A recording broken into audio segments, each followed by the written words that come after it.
പ്രിയമുള്ള സുഹൃത്തുക്കളെ, നമ്മുടെ ലോകസഞ്ചാരി സന്തോഷ് ജോർജ് കുളങ്ങര അദ്ദേഹം ഈ ഇടയ്ക്കായിട്ട് ദൈവത്തെയും മതത്തെയും വിമർശിക്കുന്നു. അദ്ദേഹത്തിന് ശരിയെന്ന് ബോധ്യപ്പെട്ട കാര്യം അദ്ദേഹം മടി കൂടാതെ, ഭയം കൂടാതെ, മറ്റൊരു കാര്യവും തന്നെ പരിഗണിക്കാതെ സമൂഹത്തോട് തുറന്നു പറയും. അതിൽ അദ്ദേഹത്തെ ഞാൻ അങ്ങേയറ്റം ആദരിക്കുകയും ബഹുമാനിക്കുകയും ചെയ്യും. അങ്ങനത്തെ ഒരു സെലിബ്രിറ്റി അത് പറയുമ്പോൾ അതിന് ഒരുപാട് കാതലുണ്ട്, ഒരുപാട് ആളുകൾ കേൾക്കും, മനസ്സിലാക്കാൻ ശ്രമിക്കും. അതുകൊണ്ട് പക്ഷേ അദ്ദേഹം ഇത് പറഞ്ഞപ്പോൾ ഒരുപാട് മുസ്ലിം അപ്പോളജിസ്റ്റുകൾക്ക് കുരുപൊട്ടി. ഈ കുരു പൊട്ടുന്ന വിഭാഗം രണ്ടു തരമുണ്ട്. ഒന്ന്, കൂലിക്ക് വേണ്ടി ഇസ്ലാമിന് വേണ്ടി പണിയെടുക്കുന്ന അപ്പോളജിസ്റ്റുകൾ. അവരുടെ തൊഴിൽ അതാണ്. തങ്ങളുടെ തൊഴിലെ ഇത് ബാധിക്കുമെന്ന് കണ്ടുകൊണ്ട് സടകുടഞ്ഞെണീറ്റ് ഒരുപാട് വീഡിയോ നിരന്തരമായി അദ്ദേഹത്തിന് മറുപടി എന്ന് പറഞ്ഞിട്ട് വളരെയധികം തരം താൻ ചില കാര്യങ്ങളൊക്കെ പറഞ്ഞുകൊണ്ടുള്ള മറ്റൊരു വിഭാഗമുള്ളത് യഥാർത്ഥമായി തങ്ങളുടെ മതത്തിനെതിരെ ആഞ്ഞടിക്കുന്ന സന്തോഷ് ജോർജ് കുളങ്ങരയെ ഒരു പാഠം പഠിപ്പിക്കാനായിട്ട് അവർ പഠിച്ച പാഠങ്ങൾ, വിഡ്ഢിപ്പാഠങ്ങൾ വിളമ്പുന്ന വീഡിയോസ്. ഇതുമായി ബന്ധപ്പെട്ട് യുക്തിവാദികളൊക്കെ ഒരുപാട് വീഡിയോ ചെയ്തിട്ടുണ്ട്. ഞാനൊരു വീഡിയോ മറുപടി, ഞാൻ എന്റെ കഥാനായകനായി എടുക്കുന്നത് ഹിലാൽ CP സലീം എന്നയാളാണ്. അദ്ദേഹം മുജാഹിദ് പ്രസ്ഥാനത്തിന്റെ ഉയർന്നു വരുന്ന ഒരു തത്വജ്ഞാനിയാണ്. അദ്ദേഹത്തിന്റെ വർത്തമാനം കേട്ട് കഴിഞ്ഞാൽ നമ്മൾ സർവ്വതും മറന്ന് കലിമ ചൊല്ലാൻ ഓടുന്ന ഒരു അവസ്ഥയാണ് അദ്ദേഹത്തിന്റെ വർത്തമാനത്തിലൂടെ നമുക്ക് കേൾക്കാൻ സാധിക്കുന്നത്. അദ്ദേഹം സന്തോഷ് ജോർജ് കുളങ്ങരയെ കൈകാര്യം ചെയ്ത രീതി വളരെയധികം നന്നായി തന്നെ അദ്ദേഹം ഗൃഹപാഠം ചെയ്തു. ഇസ്ലാമിനെ എങ്ങനെയൊക്കെ ബ്രിട്ടീഷ് ഫൈൻഡടിച്ച് വെള്ളപൂശാൻ പറ്റും, അതിന്റെ പരമാവധി ലെവലിൽ ഈ മറ്റു പലരും പറഞ്ഞതിൽ നിന്ന് വ്യത്യസ്തമായി ഹിലാൽ CPയുടെ വിമർശനങ്ങളിൽ കുറെ കാതലുണ്ട്, കഴമ്പുണ്ട്, സ്റ്റാൻഡേർഡ് ഉണ്ട്.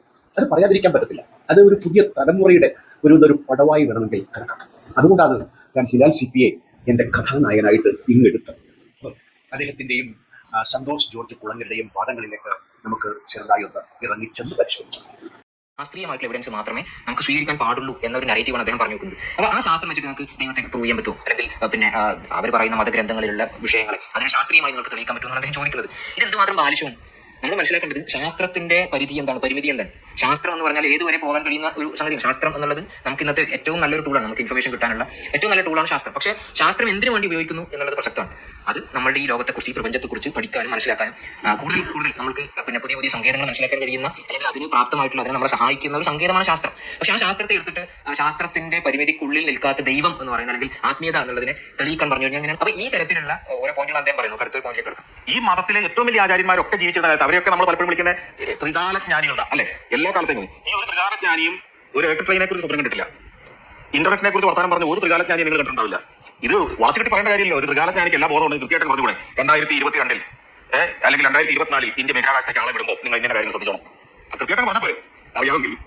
എന്തൊരു ഗാർബേജ് ആർഗ്യുമെന്റാണ് അദ്ദേഹം പറഞ്ഞത്. അതായത് ത്രികാലജ്ഞാനികളായിട്ടുള്ള മതത്തിന്റെ മേലധ്യക്ഷന്മാർ അല്ലെങ്കിൽ മതത്തിന്റെ ഗ്രന്ഥങ്ങളിലൊക്കെ എന്തുകൊണ്ടാണ് 2024 ഇന്ത്യയിൽ നിന്ന് ആളുകൾ ബഹിരാകാശത്തേക്ക് പോകും, അപ്പോൾ നിങ്ങൾ ഇന്ന കാര്യങ്ങൾ ശ്രദ്ധിക്കണം എന്തുകൊണ്ടാണ് മതം പറയാതിരുന്നത്, അല്ലെങ്കിൽ എന്തുകൊണ്ടാണ് മതം പിന്നെ ഇലക്ട്രിക് ട്രെയിനെ കുറിച്ച് സംസാരിക്കാത്തത്, എന്തുകൊണ്ടാണ് ബഹിരാകാശത്തെ കുറിച്ച് മതം സംസാരിക്കാത്തത് അദ്ദേഹം ചോദിക്കുന്നത്.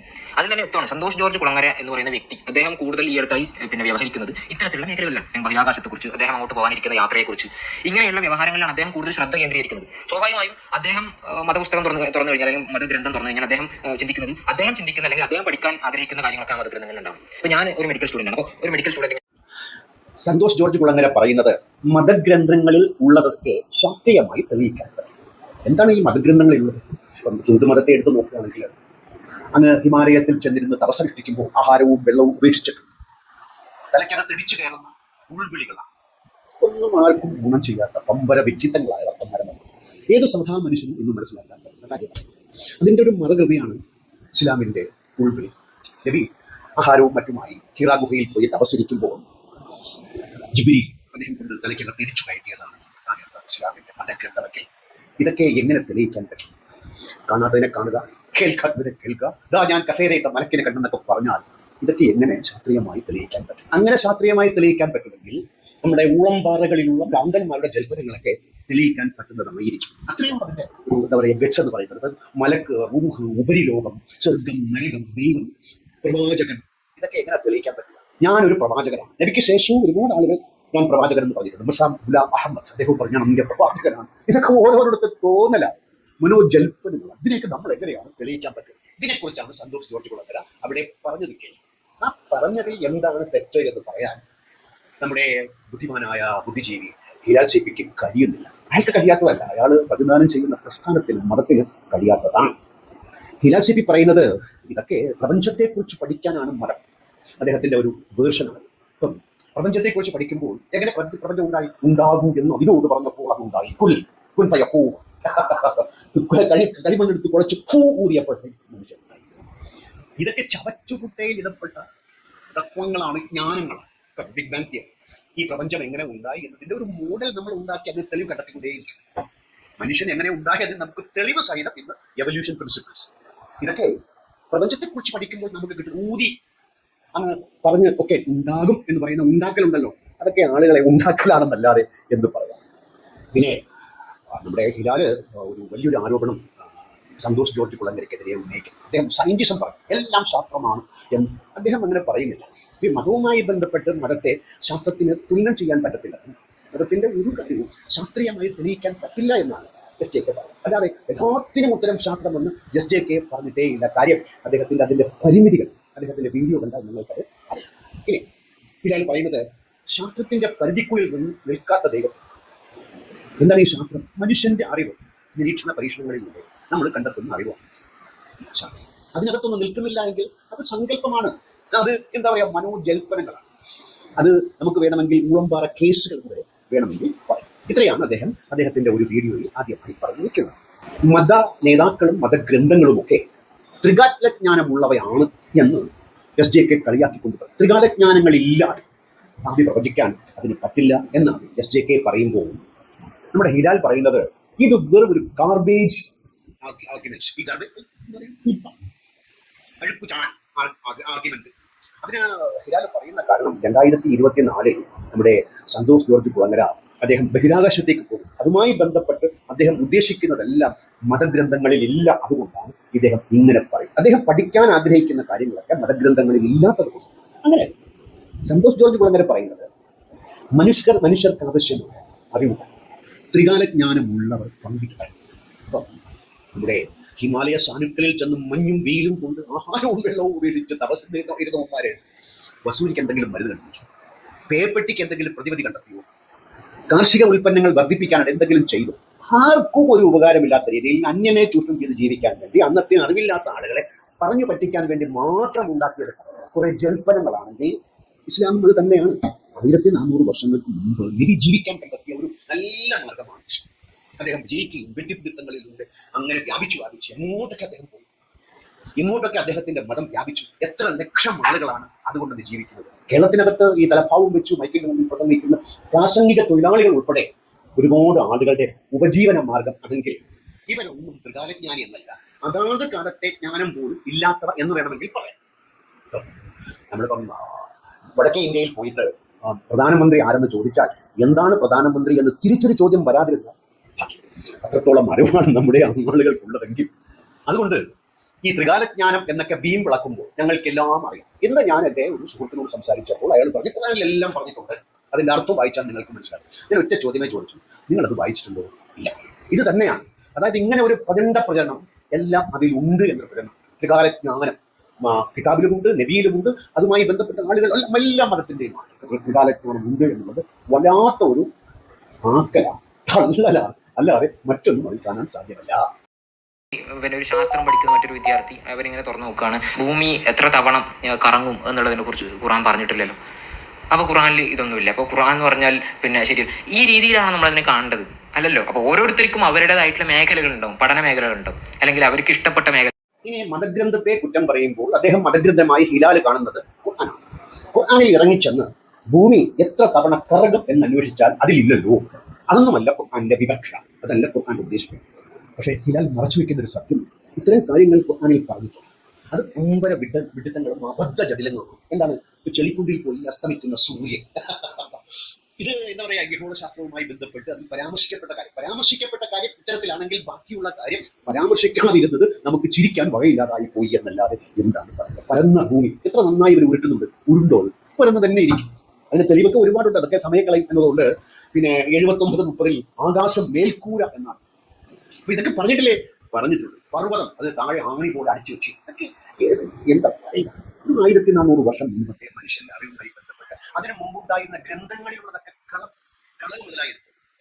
കുറേയൊക്കെ ചിന്തിച്ചു മനസ്സിലാക്കിയിട്ട് പറയുന്നു എന്നല്ലാതെ ഇന്നത്തെ അറിവുമായി ഇത് യാതൊരു രീതിയിലും ബന്ധപ്പെടുന്നതല്ല എന്നും ഈ വക ജൽപ്പനങ്ങളൊന്നും ശാസ്ത്രീയമായി തെളിയിക്കാൻ യാതൊരു സാധ്യതയില്ല എന്ന് ഇന്ന് ചിന്തിക്കുന്നവർക്ക് മനസ്സിലാകും. അതുകൊണ്ടാണ് സന്തോഷ് ജോർജ് കുളങ്ങരയെ പോലുള്ള ആളുകൾ ഇത്തരം വാദഗതിക്കെതിരെ ശക്തമായ രീതിയിൽ വർത്തമാനം പറയും. അങ്ങനെ ഒരുപാട് ആളുകൾ ഇനി പറയും. കാരണം കാലഘട്ടത്തിന്റെ ആവശ്യമായത് മാറിക്കൊണ്ടിരിക്കുന്നു എന്നുള്ളത്. അതിനെക്കുറിച്ച് എന്താണ് പറഞ്ഞത്? ഹുദൻ ലിന്നാസ്, മനുഷ്യർക്ക് മാർഗദീപമായിട്ടാണ് ഈ വിശുദ്ധ ഖുർആൻ അവതരിക്കപ്പെട്ടിട്ടുള്ളതെന്നാണ്. ഖുർആൻ മുന്നോട്ട് വെക്കുന്ന ക്ലെയിം എന്താണെന്ന് വെച്ച് കഴിഞ്ഞാൽ ഈ ഖുർആൻ എന്നുള്ളത് മനുഷ്യർക്ക് മാർഗദീപമാണ്. അവരുടെ മോക്ഷത്തിന് വേണ്ടി, അല്ലെങ്കിൽ അവരുടെ ലക്ഷ്യം എന്താണ്, അവരുടെ പർപ്പസ് എന്താണ്, അവരുടെ ജീവിതത്തിന്റെ പർപ്പസ് എന്താണ് എന്നുള്ളതാണ് ഈ ഖുർആൻ മുന്നോട്ട് വെക്കുന്നത്. അല്ലെങ്കിൽ അതിലൂടെ നിങ്ങൾക്ക് പർപ്പസിലേക്ക് എത്തിച്ചേരാം എന്നുള്ളതാണ് വിശുദ്ധ ഖുർആൻ പറയുന്നത്. അല്ലാതെ വിശുദ്ധ ഖുർആനിൽ എവിടെയും ക്ലെയിം ചെയ്തിട്ടില്ല ഇതിലെല്ലാ തരത്തിലുള്ള ഇൻഫർമേഷൻസും കുത്തി നിറച്ചതാണ് എന്ന്. അപ്പൊ അത് നിങ്ങൾ തന്നെ ഒരു കാര്യം പറയാണ്, ഖുർആൻ എന്ന് പറഞ്ഞാൽ, അല്ലെങ്കിൽ ഈ മതമേലധ്യക്ഷന്മാർ എന്ന് പറഞ്ഞാൽ എല്ലാ കാര്യങ്ങളും പറയേണ്ടതാണ് എന്ന് നിങ്ങൾ തന്നെ ആദ്യമേ അത് മനസ്സിൽ വെച്ച് അതിനെ അറ്റാക്ക് ചെയ്യാണ് നിങ്ങൾ ചെയ്യുന്നത്. ഇതോടൊപ്പം നമ്മൾ മനസ്സിലാക്കേണ്ട ഒരു പിന്നെ ഹിലാൽ CP പറയുന്ന മറ്റൊരു കാര്യം, ഖുർആനിൽ എല്ലാം ഉണ്ട് എന്ന് ഖുർആൻ പറഞ്ഞിട്ടില്ല. നബി അദ്ദേഹത്തിന് എല്ലാം അറിയാമെന്ന് പറഞ്ഞിട്ടില്ല. അദ്ദേഹം ഒരു ക്ലിപ്പ് കൂടുതൽ കാണിച്ചിട്ടുണ്ട്. നബി, ഞാൻ സാധാരണ മനുഷ്യനാണ്, എൻ്റെ ഭാവി പോലും എനിക്കറിയില്ല എന്ന് പറയുന്ന ഹദീസിന്റെ ഖുർആൻ വാചകത്തിന്റെ ഒരു ക്ലിപ്പ് അദ്ദേഹം കാണിക്കുന്നത് ശരിയാണ്. അതിന് കാരണം എന്തെന്നറിയാമോ? അന്ന് ഖുറൈശികൾ നബിയോട് പറഞ്ഞു, നിനക്ക് മലക്ക് വരുന്നുണ്ടല്ലോ, അത് ഞങ്ങൾ കാണത്തക്ക രീതിയിൽ വരണം. ഈ കഴിവ് നിനക്കുണ്ടെങ്കിൽ, ദൈവത്തിന്റെ പ്രതിപുരുഷൻ അല്ലെങ്കിൽ പ്രവാചകൻ എന്ന കഴിവ് നിനക്കുണ്ടെങ്കിൽ, ഹിറാ ഗുഹയെ നീ സ്വർണ്ണമാക്കും. ഇന്നത്തെ ഈ കാലാവസ്ഥയിൽ മാറ്റമുണ്ടാക്കിയിട്ട് അതിവർഷമോ മഴയോ നീ പെയ്യുക. ഇതൊന്നും പറ്റിയില്ലെങ്കിൽ നീ ദ്വാ ചെയ്ത് പ്രാർത്ഥിച്ച് ഞങ്ങളുടെ തലയിൽ ഇടുത്തി വീണു ഞങ്ങളൊക്കെ ചത്തുപോണ്ടേ എന്നൊരു അഭിപ്രായവും ചോദ്യവും നബിയോട് ഖുറൈശികൾ ഉയർത്തിയപ്പോഴാണ് നബി തടിതപ്പാൻ ഉപയോഗിച്ച ഉപാധിയാണ്, എനിക്കൊന്നും അറിയില്ല, ഞാൻ ഇതിൽപ്പെട്ട ആളല്ല, എന്നെ ഇതിനൊന്നുമല്ല നിയോഗിച്ചത് അള്ളാഹുവിനെ മാത്രമേ അറിയൂ. നബിയാണ് അള്ളാഹു എന്ന് നമുക്കറിയാം, ഈ പാവങ്ങൾക്ക് അറിയില്ലല്ലോ. പക്ഷേ ഞാൻ ഇവിടെ തെളിവ് തരാം. ഖുർആൻ ഭാവി പ്രവചിച്ചിട്ടുണ്ട്, നബി ഭാവി പ്രവചിച്ചിട്ടുണ്ട്. ഇതിന്റെ തെളിവുകൾ വീഡിയോ സഹിതം ഞാൻ ഇവിടെ തന്നെ നിങ്ങൾക്ക് കാട്ടിത്തരാം. ഖുർആനിൽ 35ഓളം ഭാവി പ്രവചനങ്ങളെ കുറിച്ചുള്ള പരാമർശങ്ങൾ നെറ്റിൽ പോയി കത്തിയാൽ prophecies of Quran, prophecies of prophet Muhammad. ഈ പ്രവാചകൻ എന്ന് പറഞ്ഞാൽ എന്താണ്? പ്രവചിക്കുന്നവൻ, ഭാവി പ്രവചിക്കുന്നവൻ, നല്ല വർത്തമാനം പറയുന്നവൻ, ഭാവിയെക്കുറിച്ച് പ്രവാചകൻ, പ്രൊഫസി. ഇതൊക്കെ വെച്ചിട്ടാണ് ഹിലാൽ തള്ളുന്നത്. പ്രവാചകൻ പ്രവാചകത്വമൊന്നും പറഞ്ഞിട്ടില്ല.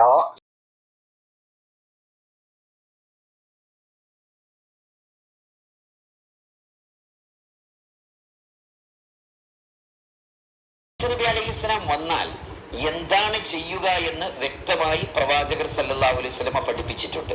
അതിൽപ്പെട്ട ഒന്നാണ് ദജ്ജാലിനെ വധിക്കുക. രണ്ടാമത്തെ ഒരു കാര്യമാണ് ജൂതന്മാർക്കെതിരെ യുദ്ധം നടത്തുക. ഈസാ നബി അലൈഹി ഇസ്ലാമിന്റെ ദൗത്യങ്ങൾ എന്തൊക്കെയായിരിക്കും എന്നാണ് പറയുന്നത്. ഒന്ന്, ഞാൻ നേരത്തെ സൂചിപ്പിച്ച പോലെ ദജ്ജാലിനെ വധിക്കുക. രണ്ടാമത്തേത് ജൂതന്മാർക്കെതിരെയുള്ള വ്യക്തമായ യുദ്ധം നടക്കുകയും മുസ്ലിങ്ങൾക്ക് വിജയം നേടിക്കൊടുക്കുകയും ചെയ്യുക. ഇത് ഈസാ നബി അലൈഹി ഇസ്ലാമിന്റെ ഒരു ദഅവത്താണ്. അതുപോലെ തന്നെ മറ്റൊന്ന് ഖത്ലുൽ ഖനാസീർ, നമ്മൾ പറഞ്ഞല്ലോ, പന്നികളെ കൊല്ലുക, അതുപോലെ തന്നെ കുരിശ് തകർക്കുക. ഇങ്ങനെ ഈസാ നബി അലൈഹി ഇസ്ലാം സമ്പൂർണമായും ഹക്കായ തൗഹീദ്, ഏകദൈവ വിശ്വാസം, അത് നടപ്പാക്കാൻ വേണ്ടിയുള്ള അദ്ദേഹത്തിന്റെ ധർമ്മസമരത്തിന്റെ ഭാഗമായി ജൂതന്മാർ അദ്ദേഹത്തിനെതിരായി വരികയും അങ്ങനെ ജൂതന്മാരുടെ മണ്ണൊക്കെ ഇങ്ങനെ തട്ടിക്കൊടുത്തു. അമ്മാറെ നിന്റെ കാര്യം, അമ്മാറെ നിന്റെ അവസ്ഥ, താങ്കളെ കൊല്ലുന്നത് പക ബാധിച്ച ഒരു സംഘം ആളുകളായിരിക്കും. അതിനകത്ത് വന്നിട്ട് എത്ര യുദ്ധങ്ങൾ നടന്ന യുദ്ധങ്ങളൊക്കെ പങ്കെടുത്താണ് അമ്മാർ. ഇവിടെ ഒന്നും നീ മരിക്കില്ല, നിന്നെ കൊല്ലാനുള്ള ആൾ വേറെ വരും. ഇത് നിങ്ങൾ നോക്കും, മുസ്ലിം ഉദ്ധരിക്കുന്ന ഹദീസിൽ കാണാം, ഖന്തക്ക് കിടങ്ങ് കുഴിക്കാൻ പോവാൻ. ഈ ഖന്തക്ക് കിടങ്ങ് കുഴിക്കാൻ പോകുന്ന സന്ദർഭത്തിൽ വലിയ സംഘം അഹ്സാബുകൾ എല്ലാവരും ഉണ്ടെന്ന് വെച്ചാൽ, ഇന്നത്തെ അമേരിക്കയും ഇസ്രായേലും അതുപോലെ ഉള്ള ആളുകളൊക്കെ സഖ്യകക്ഷികളായതുപോലെ അന്ന് ജൂതന്മാരും ക്രൈസ്തവരും അത്ഫാൻ ഗോത്രവും ഖുറൈശികളും എല്ലാവരും മദീനക്കെതിരെ, റസൂലിനെതിരെ പണപ്പുറപ്പാട് നടത്തി വന്ന യുദ്ധമാണ് അഹ്സാബ്. അതിനെ പ്രതിരോധിക്കാനാണ് കിടങ്ങ് കുഴിക്കാൻ പോയത്. ആ കിടങ്ങ് കുഴിക്കാൻ പോകുന്ന സന്ദർഭത്തിൽ അമ്മാറുടെ കൂട്ടത്തിൽ ആ സന്ദർഭത്തിൽ ആ അമ്മാർ ഇങ്ങനെ കൈക്കോട്ട് വെച്ചിട്ട് ഇങ്ങനെ കിടങ്ങ് ഇങ്ങനെ കുഴിക്കുമ്പോൾ ഇതുപോലെ മണ്ണൊക്കെ ശരീരത്ത് അവിടെയും അമ്മാറിന്റെ തലയിൽ ഇങ്ങനെ തലോടിയിട്ട് പറഞ്ഞു, സുമയ്യയുടെ മോനെ, നിന്നെ കൊല്ലുന്നത് പദമൂത്ത ആളുകളായിരിക്കും. യുദ്ധത്തിലൊന്നും മരിക്കാൻ പോണില്ല. ഉണ്ടാകുന്ന ഫിത്ന, മുസ്ലിം ഉമ്മത്തിൽ ഉണ്ടാകുന്ന ഫിത്ന, ഈ ഉമ്മത്തെ നേരിടാൻ പോകുന്ന ഫിത്ന, ആ ഫിത്നയെ റസൂലുള്ളാഹി സ്വല്ലല്ലാഹു അലൈഹി വസല്ലം വിശദീകരിച്ച പേരാണ് ഫിത്നത്തു അഹ്ലാസ്. ഈ ഫിത്നത്തു അഹ്ലാസ്, ആ ഫിത്ന സംഭവിച്ചപ്പോൾ ആ ഫിത്നയിൽ വധിക്കപ്പെട്ട ആളാണ് ഉസ്മാൻ ഇബ്നു അഫ്ഫാൻ റളിയല്ലാഹു അൻഹു. ആ ഫിത്നയിൽ ഫിത്നത്തു അഹ്ലാസ് എന്ന ഫിത്നയിൽ റസൂൽ പറഞ്ഞ ഫിത്നയിൽ വധിക്കപ്പെട്ട ആളാണ് മഹാനായ അലി ഇബ്നു അബി ത്വാലിബ് റളിയല്ലാഹു അൻഹു. ഖവാരിജികളുടെ കയ്യാൽ, അബ്ദുല്ലാഹ് ഇബ്നു മുൽജിം എന്ന് പറയുന്ന ഖവാരിജിന്റെ കയ്യാലാണ് സുബഹിന് പോകുന്ന നേരത്ത് അലി ഇബ്നു അബി ത്വാലിബ് റളിയല്ലാഹു അൻഹു വധിക്കപ്പെട്ടത്. ഈ ഫിത്നത്തു അഹ്ലാസിൽ വധിക്കപ്പെട്ടയാളാണ് നബി സല്ലല്ലാഹു അലൈഹി വസല്ലമയുടെ പേരക്കുട്ടിയായ ഹസൻ റളിയല്ലാഹു അൻഹു. വിഷം കൊടുത്താണ് അദ്ദേഹത്തെ കൊന്നുകളഞ്ഞത് എന്നുള്ളത് ഇതാ ചരിത്ര ഗ്രന്ഥങ്ങൾ രേഖപ്പെടുത്തിയിട്ടുണ്ട് നമ്മൾ മനസ്സിലാക്കുക. ഈ ഫിത്നത്തു അഹ്ലാസിൽ വധിക്കപ്പെട്ടയാളാണ് കർബലയിൽ വെച്ചുകൊണ്ട് മഹാനായ ഹുസൈൻ റളിയല്ലാഹു അൻഹു. ആ ഫിത്നത്തു അഹ്ലാസ് എന്ന് പറയുന്ന കാലഘട്ടം റസൂൽ പറഞ്ഞ കാലഘട്ടത്തിൽ വധിക്കപ്പെട്ടയാളാണ് ഹുസൈൻ റളിയല്ലാഹു അൻഹു. അതുപോലെ തന്നെ പിന്നീട് മഹാനായ അമ്മാർ റളിയല്ലാഹു അൻഹു, ഞാൻ നേരത്തെ വിശദീകരിച്ച അമ്മാർ, ഈ ഫിത്നയുടെ റസൂൽ പറഞ്ഞതുപോലെ തഖ്തുലു ഫിഅത്തുൽ ബാഗിയ എന്ന് റസൂൽ പ്രവചിച്ച മഹാനായ അമ്മാർ റളിയല്ലാഹു അൻഹു അടക്കമുള്ള സ്വഹാബത്ത് ഈ ഫിത്നത്തു അഹ്ലാസിന്റെ കാലഘട്ടത്തിൽ അഥവാ ഉമർ റളിയല്ലാഹു അൻഹുവിലൂടെ പൊട്ടിക്കപ്പെടുന്ന വാതിലിലൂടെ കടന്നു വരുന്ന ഫിത്ന, യുഗങ്ങളോളം അല്ലെങ്കിൽ വർഷങ്ങളോളം ഇവിടെ നീണ്ടു നിൽക്കുന്ന ഫിത്ന എന്ന് റസൂൽ പറഞ്ഞ ഫിത്നയിൽ നബി എണ്ണിപ്പറഞ്ഞ സംഗതികൾ തന്നെയാണത്. ആ ഫിത്ന ഒടുങ്ങുമെന്ന് നബി പറഞ്ഞു. ആ ഫിത്നയ്ക്ക് ശേഷം ഫിത്നത്തു സറാ വരുമെന്ന് പറഞ്ഞു. ഫിത്നത്തു സറാഇന് ശേഷം ഫിത്നത്തു ദുഹൈമ വരുമെന്ന് റസൂലുള്ളാഹി സ്വല്ലല്ലാഹു അലൈഹി വസല്ലം പറഞ്ഞു. ആ ഫിത്നത്തു ദുഹൈമയുടെ അവസാനം മൽഹമയുണ്ടാകുമെന്ന് റസൂലുള്ളാഹി സ്വല്ലല്ലാഹു അലൈഹി വസല്ലം. ഇതൊന്നും മറുപടിയില്ലാത്ത വിഷയമല്ല ഇസ്ലാമിലോ. കാലഗണന വെച്ചുകൊണ്ട്, കാലഘട്ടത്തെ വേർതിരിച്ചുകൊണ്ട് ഹബീബുനാ മുഹമ്മദ് മുസ്തഫ സ്വല്ലല്ലാഹു അലൈഹി വസല്ലം അത് വേർതിരിച്ച് നമുക്ക് പഠിപ്പിച്ചു തന്നു. ഇനി മുന്നോട്ട് എങ്ങനെ പോകുമെന്ന് കൂടി റസൂലുള്ളാഹി സ്വല്ലല്ലാഹു അലൈഹി വസല്ലം വിശദീകരിച്ചിട്ടുണ്ട്. അത് സുദീർഘമായ ഒരു പ്രോസസ്സാണ്. അതുകൊണ്ട് എന്റെ പ്രിയപ്പെട്ട സുഹൃത്തിനോട് ഏതെങ്കിലും ഒരു പണ്ഡിതന്റെ അടുക്കൽ പോയിരുന്നിട്ട് അബൂദാവൂദിന്റെ സുനൻ ഒന്ന് വായിച്ചു തരണം എന്ന് പറഞ്ഞിട്ട് അദ്ദേഹത്തിന്റെ കിതാബ് സുനനിൽ പറയുന്ന ഈ പറയുന്ന ഫിത്നയുടെ ഹദീസ് മാത്രമല്ല, മഹാനായ അബൂ നഈമിന് ഒരു കിതാബുണ്ട്, കിതാബ് ഫിത്നത്തു വൽ മലാഹിം എന്ന് പറയുന്ന കിതാബുണ്ട്. ഫിത്നകളെ സംബന്ധിച്ച് പറയുന്ന കിതാബാണ്. മഹാനായ ഇബ്നു കസീർ അൻ-നിഹായ ഫിൽ ഫിത്ന വൽ മലാഹിം എന്ന് പറയുന്ന കിതാബുണ്ട്. ഇതൊക്കെ ഈ വിഷയം, നിങ്ങൾ ചോദിച്ച വിഷയങ്ങൾ കൈകാര്യം ചെയ്യുന്ന ഗ്രന്ഥങ്ങളാണ്. ഇസ്ലാമിക ലോകത്തിൽ ഇത് മാത്രം കൈകാര്യം ചെയ്യുന്ന ഇത്തരം വിഷയങ്ങൾ ഉമർ റളിയല്ലാഹു അൻഹുവിന് ശേഷം അലി നബി ത്വാലിബിന്റെ വധം, ഉസ്മാൻ റളിയല്ലാഹു അൻഹു വധം അവിടെ തുടങ്ങി ആ കാലഘട്ടത്തിലുള്ള ഫിത്ന മുതൽ ഇങ്ങോട്ട് വന്ന് അവസാനം ഇപ്പോൾ നമ്മൾ ഫലസ്തീനിൽ കാണുന്ന ഫിത്ന ഉണ്ടല്ലോ, നിങ്ങൾ അവസാനം ചോദിച്ച ഫിത്ന, ആ ഫിത്ന വരെയുള്ള സംഗതികൾ വളരെ കൃത്യമായി ഹബീബുനാ മുഹമ്മദ് റസൂലുള്ളാഹി സ്വല്ലല്ലാഹു അലൈഹി വസല്ലം വഹയിന്റെ അടിസ്ഥാനത്തിൽ, അതാണ് നേരത്തെ ഇമാം നബി പറഞ്ഞല്ലോ, ഇമാം നബി ആ ഉമർ റളിയല്ലാഹു അൻഹുവിനെ സംബന്ധിച്ച വിശദീകരണം അത് അവസാനിപ്പിക്കുന്നിടത്ത് പറഞ്ഞല്ലോ, എന്ത് സല്ലല്ലാഹു വസല്ലം അലാ, ഇതൊക്കെ കെട്ടിച്ചമച്ചതാണ്, യാതൊരു തരത്തിലും ഒരു എവിഡൻസും നൽകാതെയാണ് അദ്ദേഹം ഇതൊക്കെ കെട്ടിച്ചമച്ചതാണ് എന്ന് പറഞ്ഞ് അവിടെ അദ്ദേഹം സ്റ്റോപ്പ് ചെയ്യാൻ. എന്നിട്ട് അടുത്തൊരു കാര്യത്തിലേക്ക് കിടക്കാൻ, ഈ മതത്തിൽ ഏതെങ്കിലും കാര്യത്തിന് എന്തെങ്കിലും തെളിവുണ്ട്? ഉദാഹരണത്തിന് എല്ലാ മതങ്ങളിലും ഏറ്റവും ഭൂമിയിൽ എന്തെങ്കിലും ഇവർക്കൊന്നും ചെയ്യാൻ പറ്റില്ല, എല്ലാ സ്വർഗത്തിൽ ചെന്നിട്ട് നിങ്ങൾക്ക് കിട്ടുള്ളൂ. ഈ ഭൂമിയിൽ ഒന്നും ചെയ്യാൻ കഴിയില്ലാത്ത ഒരു ദൈവത്തിന് അല്ലെങ്കിൽ ഒരു മതവിശ്വാസത്തിന് സ്വർഗത്തിൽ എന്ത് വഴക്കെ ചെയ്യാൻ പറ്റില്ല? നിങ്ങൾ ഇന്ന് തേണ്ടിത്തരം കാണിക്കുന്ന ഒരുത്തരം ഇവിടെ ശിക്ഷിക്കുക, കാണിച്ചതാ. ഈ തോന്നിയാസം കാണിക്കുന്നവരെ ദൈവം ഇവിടെ വെച്ച് തന്നെ ശിക്ഷിച്ച് കാണിച്ചു കൊടുക്കട്ടെ മനുഷ്യനെ. അദ്ദേഹം പറയുന്ന പ്രധാനപ്പെട്ട മറ്റൊരു ആർഗ്യുമെന്റ് എന്താണെന്ന് വെച്ച് കഴിഞ്ഞാൽ, ഇവിടെ തെണ്ടിത്തരം കാണിക്കുന്നവർ അപ്പം തന്നെ ശിക്ഷിച്ച് കളയാനുള്ളതാണ്. എന്ന് പറഞ്ഞു കഴിഞ്ഞാൽ അദ്ദേഹം മനസ്സിലാക്കിയ ലോജിക്ക് അനുസരിച്ച് ഇവിടെ ഒരാൾ തെണ്ടിത്തരം കാണിച്ചു കഴിഞ്ഞാൽ, എന്തെങ്കിലും വൃത്തിയോട് ചെയ്തു കഴിഞ്ഞാൽ അപ്പോൾ തന്നെ അവനെ പ്രോസിക്യൂട്ട് ചെയ്യുക, അല്ലെങ്കിൽ അവൻ എന്താണോ ശിക്ഷ വേണ്ടത് അത് കൊടുക്കുക എന്നുള്ളതാണ് അദ്ദേഹം പറയുന്നത്. ഇനി അദ്ദേഹം പറയുന്നത് പോലെ ചെയ്യുകയാണ് ദൈവത്തിന്റെ പണിയെങ്കിൽ അദ്ദേഹം ദൈവവും ഈ യഥാർത്ഥ ദൈവം അടിമയുമായി മാറണം. ദൈവം അദ്ദേഹത്തിന്റെ അടിമയല്ല. അതുകൊണ്ട് ദൈവം എന്താണ് നമുക്ക് ഇവിടെ ഈ വേൾഡിൽ ഇവിടെ ഒരാൾ തെറ്റ് ചെയ്ത് കഴിഞ്ഞാൽ അയാൾക്ക് എവിടെയാണ് ശിക്ഷ വേണ്ടത്, ഈ ലോകത്ത് തന്നെ വേണം, അല്ല അത് മരണശേഷമാണ് വേണ്ടത് എന്നുള്ളത് ദൈവമാണ് തീരുമാനിക്കുക. ഇനി നമ്മൾ മനസ്സിലാക്കുക, സന്തോഷ് ജോർജ് കുളങ്ങര ഉന്നയിക്കുന്ന മറ്റൊരു ആക്ഷേപം, അങ്ങ് സ്വർഗത്തിലെല്ലാം ഉണ്ട്, കുറെ ആളുകളെ സ്വർഗത്തിലേക്ക് അയക്കും. സ്വർഗം ഏറ്റവും മഹനീയമാണ്, അവിടെ മരണമില്ല, കക്കൂസില്ല, മറ്റു ഇവിടുത്തെ ഒരു മോശപ്പെട്ട സംഗതികളും അവിടെ ഇല്ല. അത് ഇവിടെ ആക്കിയാൽ ദൈവത്തിന് എന്നാ? ഇവിടെ കൊലപാതകം, പിടിച്ചുപറി, യുദ്ധം, ബലാത്സംഗം, കളവ്, കൊള്ള, കാലാവസ്ഥാ വ്യതിയാനങ്ങൾ, ഭൂകമ്പം, വെള്ളപ്പൊക്കം, പേമാരി, അങ്ങനെ എത്രയെത്ര ദുരിതങ്ങളാണ് ഈ ഭൂമിയിലുള്ളത്. നമ്മൾ എത്രത്തോളം കഷ്ടപ്പെടുന്നു. പരമകാരുണ്യനും ദയാലും എല്ലാത്തിനും കഴിവുള്ള ഒരു ദൈവമാണെങ്കിൽ ആ സ്വർഗം, ആ വാഴയ്ക്ക ഇവിടെ ഞങ്ങൾക്ക് വേവിച്ചു വിളമ്പിയാൽ എന്ത് എന്നാണ് വളരെ ന്യായയുക്തമായ രീതിയിൽ കടുകട്ടിയുള്ള ഒരു ചോദ്യമാണ് സന്തോഷ് ജോർജ് കുളങ്ങര ഉന്നയിച്ചത്. അതിന് ഹിലാലിന്റെ മറുപടിയാണ് വളരെ രസം. നിങ്ങൾ പറയുന്നത് കേൾക്കാനുള്ള ദൈവം, നിങ്ങൾ പറയുന്നത് ദൈവം കേൾക്കുമെങ്കിൽ ദൈവം നിങ്ങളുടെ അടിമയായി. ഈ അടിമബോധമാണ്, ഞാൻ അടിമയാണ്, അബ്ദുള്ളയാണ്, അല്ലാഹുവിന്റെ അടിമയാണ്. പക്ഷെ ഈ അടിമത്വമാണ് വാസ്തവത്തിൽ ഇവരുടെ ബുദ്ധിയെ അങ്ങേയറ്റം അടിമപ്പെടുത്തുന്നത്. സന്തോഷ് ജോർജ് കുളങ്ങര അതല്ല ഉദ്ദേശിച്ചത്. നിങ്ങളുടെ ഭാവനയിൽ, സങ്കല്പത്തിൽ നല്ലൊരു രോഗമുണ്ടെങ്കിൽ അത് ചെയ്യാൻ ദൈവം പ്രാപ്തനാണെങ്കിൽ അത് ഇവിടെ എന്തുകൊണ്ട് ചെയ്യുന്നില്ല എന്നാണ് അദ്ദേഹം ചോദിച്ചത്. അതിന് ഉത്തരം പറയണം. ഉത്തരം പറയാൻ സാധ്യമല്ല, അങ്ങനെയൊന്നും ഇല്ലല്ലോ. അത് ആ ഒരു ചോദ്യത്തിലൂടെ അദ്ദേഹം ഉയർത്തുന്നത് അതാണെങ്കിൽ അങ്ങനെയാണ്. പിന്നെ അദ്ദേഹം ഫിലാസഫി പറയുന്നത് ഇതൊക്കെ പരീക്ഷണങ്ങളാണ്.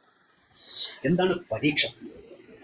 അറിയാത്തയാൾ തന്റെ വിദ്യാർത്ഥിക്ക് താൻ പഠിപ്പിച്ച കാര്യങ്ങൾ അറിയാമോ എന്ന് പരീക്ഷിക്കുന്നതാണ് പരീക്ഷ. പരീക്ഷണം എന്ന് പറയുന്നത് പരീക്ഷിക്കപ്പെടുന്നവരുടെ അറിവിനെക്കുറിച്ച്, അവരെക്കുറിച്ചുള്ള അജ്ഞതയാണ് പരീക്ഷണമാണെങ്കിൽ, സർവജ്ഞാനിയായ ദൈവം പരീക്ഷിക്കുമോ എന്ന് ചോദിച്ചാൽ ലോകത്തിന്നേ വരെ ഒരൊറ്റ അപ്പോളജിസ്റ്റും ഇക്കാര്യത്തിൽ ശരിക്കൊരു ഉത്തരം പറഞ്ഞിട്ടേ. പരീക്ഷണം എന്നുള്ളത് ദൈവത്തെ കളിയാക്കുന്നതിനും അങ്ങേയറ്റം ഒരു ഗാർബേജ് ആർഗ്യുമെന്റാണ്. അദ്ദേഹത്തിന്റെ വാക്ക് ഞാൻ അങ്ങ് കടമെടുക്കുക. അതുകൊണ്ട് ഈ പരീക്ഷണം എന്നുള്ള ഉമ്മാക്കിയുണ്ടല്ലോ, അപ്പൊ എന്തെങ്കിലും പറഞ്ഞ് തടിതപ്പുക എന്നല്ലാതെ അതിനകത്ത് മറ്റു ഒരു കാര്യവുമില്ല എന്ന് വളരെ വ്യക്തമായി നമുക്ക് ഈ വാക്കിലൂടെ അപഹാസ്യമായ രീതിയിൽ.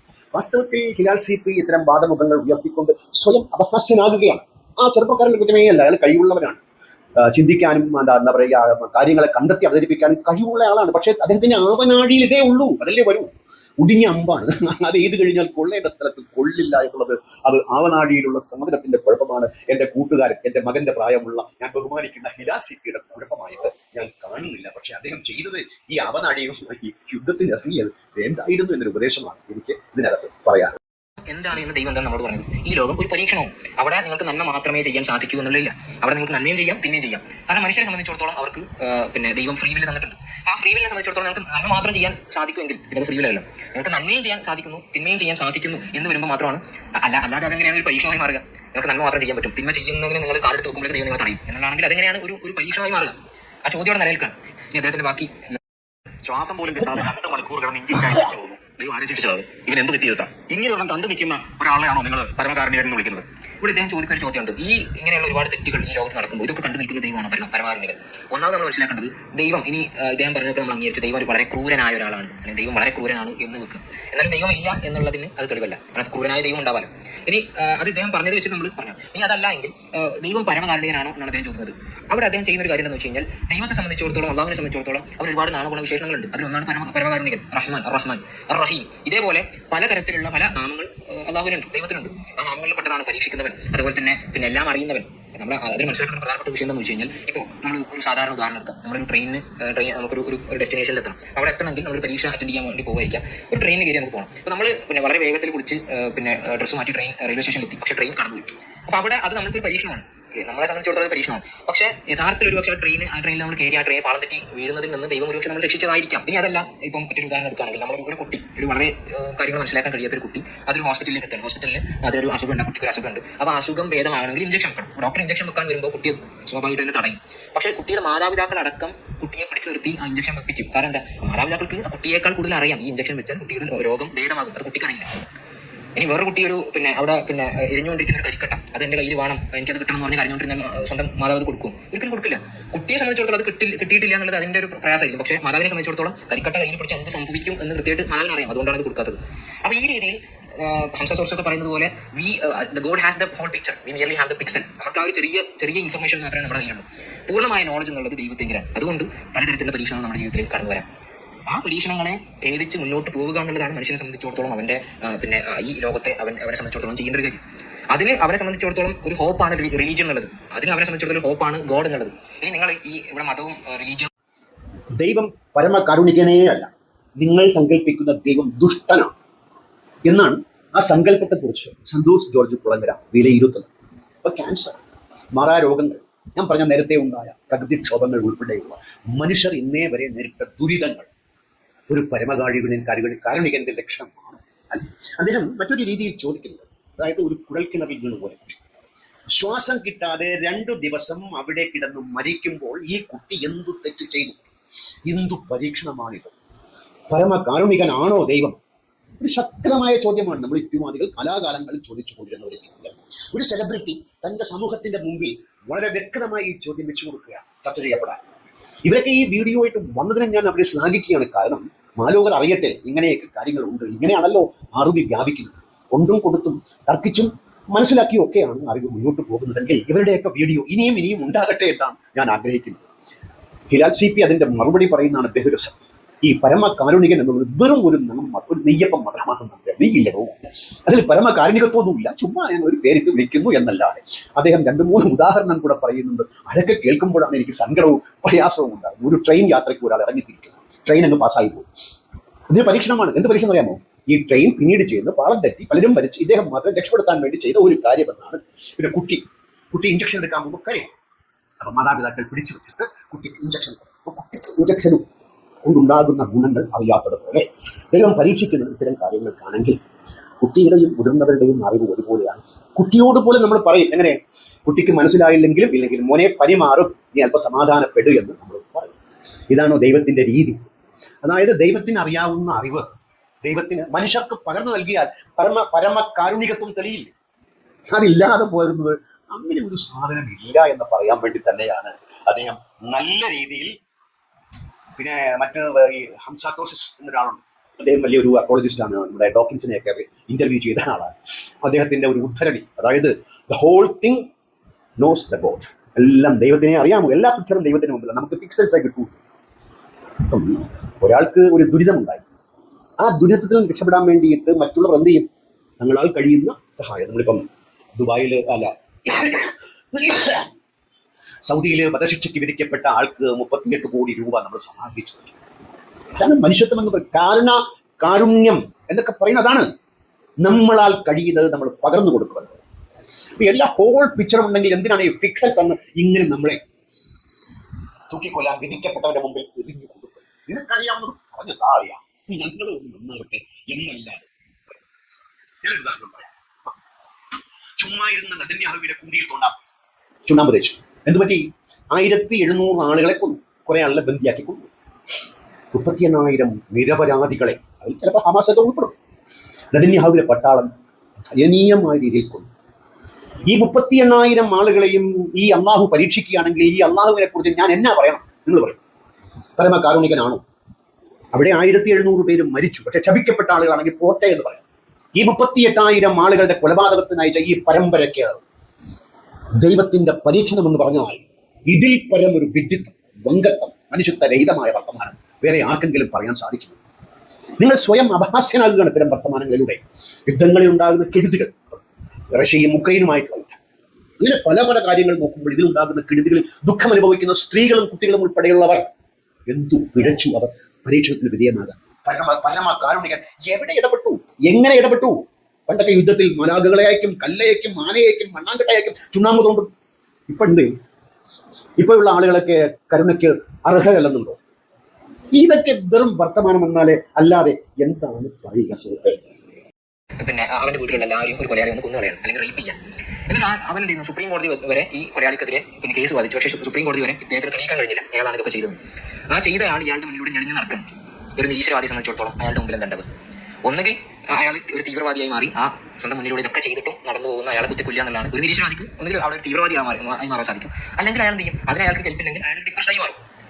ഇനി ഒരു വിശ്വാസിയെ സംബന്ധിച്ചിടത്തോളം നിങ്ങൾ ആലോചിക്കും, ഇതൊക്കെ ചെയ്തു ഈ ലോകത്ത്, ഈ രാജ്യത്ത് എനിക്ക് ചെയ്യാൻ പറ്റുന്നതിന്റെ അങ്ങേയറ്റം സുപ്രീം കോടതി വരെ ഇയാൾക്കെതിരെ ഞാൻ പോയി, എന്നിട്ട് എനിക്ക് തെളിയിക്കാൻ സാധിച്ചിട്ടില്ല എങ്കിൽ ദൈവത്തിന്റെ കോടതിയിൽ അയാൾ ശിക്ഷിക്കപ്പെടും.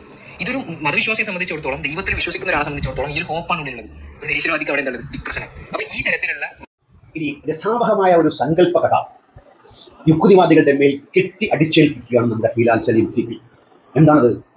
ഒരു കൊടും കുറ്റവാളി യുക്തിവാദിയുടെ കുടുംബത്തിൽ വന്ന് മുച്ചൂടം നശിപ്പിച്ചു, ബലാത്സംഗം ചെയ്തു, കൊലപാതകം നടത്തി. അത് യുക്തിവാദി മാത്രം. അയാൾ ഈ കുറ്റവാളിക്കെതിരെ സുപ്രീം കോടതി വരെ പോയി. സുപ്രീം കോടതി അയാളെ വെറുതെ വെച്ചു. ഹിലാൽ CPയുടെ അഭിപ്രായത്തിൽ യുക്തിവാദി എന്ത് ചെയ്യും? ഒരു തീവ്രവാദിയായി മാറി കത്തിയെടുത്ത് കുത്തും. ഈ കത്തി കുത്താനുള്ളതാണ്.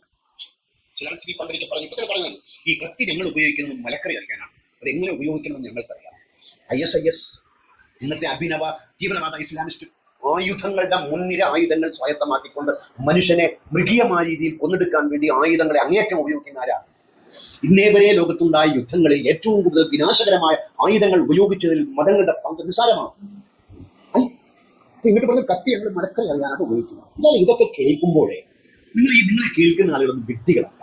അത് നിങ്ങൾ അല്പമെങ്കിലും മനസ്സിലാക്കുക. അത്തരം ആളുകൾ ഇവിടെ ഉണ്ട് എന്നുള്ള. അതുകൊണ്ട് അപ്പം കുത്തിമലർത്തും. അങ്ങനെ കൊല്ലാൻ സാധിച്ചില്ലെങ്കിൽ യുക്തിവാദിക്ക് ഡിപ്രഷൻ വന്ന് ചത്തുപോകും. അപ്പൊ യുക്തിവാദികളുടെ മനോനിലയും യുക്തിവാദികൾ എങ്ങനെ പെരുമാറുമെന്നും ഇദ്ദേഹത്തിന്റെ അറിവിന്റെ, പരീക്ഷണത്തിന്റെ, പരിജ്ഞാനത്തിന്റെ കെട്ടഴിച്ചു കൊടുക്കും. അങ്ങനെയാണോ? എനിക്ക് സംഭവിക്കുകയാണ് എന്ത് ചെയ്യും? ഞാൻ അങ്ങേയറ്റവരും നിയമപീഠവുമായി ബന്ധപ്പെട്ട് ശ്രമിച്ചു. ഞാൻ കത്തിയെടുത്ത് കുത്താനൊന്നും പോവില്ല. എന്റെ മിച്ചമുള്ള ജീവിത കാലയളവിൽ ഈ വ്യവസ്ഥ മാറാൻ വേണ്ടി എന്നാൽ ചെയ്യുന്നതൊക്കെ ചെയ്യും. അല്ലെങ്കിൽ ഞാൻ അനുഭവിച്ചു തീർക്കും. അല്ലാതെ എന്ത് ചെയ്യാൻ നോക്കും? മനുഷ്യൻ നിസ്സഹായനാണ്. പല ഭാഗത്തും ഞാൻ യുദ്ധമുഖങ്ങളിലുള്ള ആളുകളുടെ കാര്യം പറഞ്ഞു. അവരൊക്കെ ഇങ്ങനെ ഡിപ്രഷൻ ചത്തുപോകാൻ അല്ല, ഡിപ്രഷനൊക്കെ ഉണ്ടാകുമ്പോൾ അതിനെ ഡിപ്രഷൻ ഉണ്ടാകുന്ന മരുന്നുണ്ട്. ഡിപ്രഷനെ കുറിച്ച് വഴിയെ പറയുന്നു. അതുകൊണ്ട് ഈ യുക്തിവാദികളെ കളിയാക്കാൻ വേണ്ടിയിട്ട് ഇങ്ങനെയൊക്കെ പറഞ്ഞു. ദൈവവിശ്വാസി എന്ത് ചെയ്യും?